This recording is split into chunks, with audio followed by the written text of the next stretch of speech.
So, ito talaga yung ginagawa ko guys.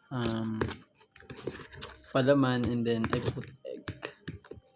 Egg talaga kasi yan para protein. Yan.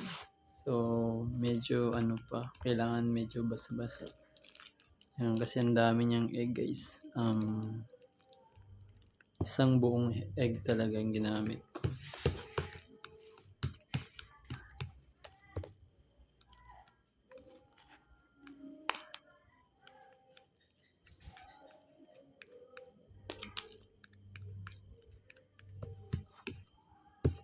Yan. Konti lang kasi. Ayan. Enough na. I think enough na to. Yan. So, yung dinner ko ngayon guys, ito. Egg. Then, ito, canton.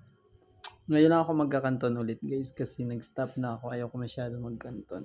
Pero since minsan na lang, okay lang. And then this one, Sharan, bread. Yan. So, hindi ako magra-rice ngayon kasi gusto ko maubos ko muna to kasi mag-expire ito sa 6. Yun, mag-expire na this August 6. Kaya sabi ko, ayan, kainin. So, ayan, try natin.